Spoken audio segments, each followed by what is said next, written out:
Responding, the member from South East. Thank you, Madam Speaker. St. Andrew South East. St. Andrew South East. And we are offering our preliminary comments, having just received this, and the opposition will more fulsomely respond as we go along. I want to make a couple of comments. Before we get to Melissa, or even before we got to Beryl, it's important to remind the country that for the last 2 fiscal years, government's revenues have been struggling to meet government expenditures. And the government has relied for the last 2 fiscal years on 2 one-off transactions which have allowed the government to fund the budget.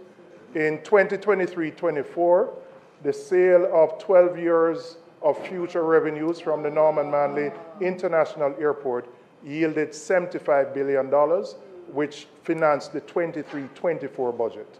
For the 24-25 budget, the sale of future revenues, 10 years of future revenues of Donaldson's Airport yielded $61 billion, which allowed the government to finance the 24-25 budget.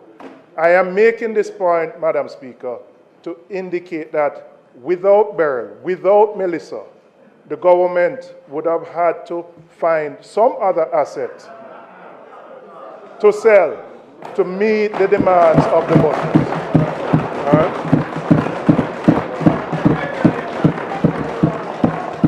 I want to go to some of the measures, again, preliminary to what the ministers proposed.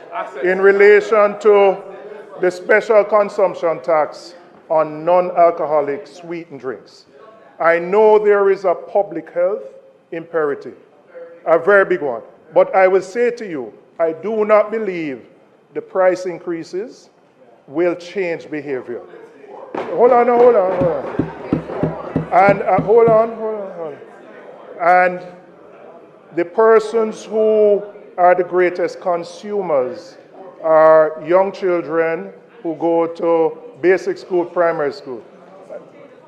And we need to change the culture. But when you look at the demand for these goods and the level of the increases, I would posit that it's a relatively inelastic demand, meaning that I don't believe that you're going to have much behavior change. Yeah. What I am recommending, though, is that the 10 billion which you, and by your own measure, the fact that you anticipate to collect so much from this indicates that you don't really expect there to be a significant fall off in demand. Correct. But I would recommend that some of the monies that are collected from it, are invested and provided to the local agriculture industry so that natural juices, unsweetened natural juices, can be provided as alternatives to the sweetened drinks. And that the monies, the 10 billion, are not solely just put in the overall consolidated fund, but that we enhance our ability to provide the substitutes for it. Secondly, in relation to the environmental protection levy, again, my recommendation, the funds that we anticipate to collect from this goes into building greater resilience so that we can absorb some of those shocks that we naturally are going to have in the future, right? And when you look at you anticipate raising 3.6 billion from it. And we know that given the nature of climate change, we're likely to have future events that some of those resources be put to build resilience, whether it be in infrastructure, river training, other things.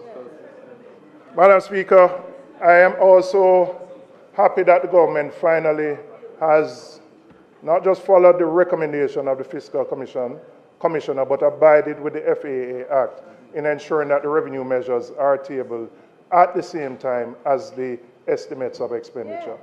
I will close here, and as I indicated, these are our preliminary comments, and once we have an opportunity, the budget debate and others, we will expand on it. Thank you. Minister, Minister, Minister, Minister.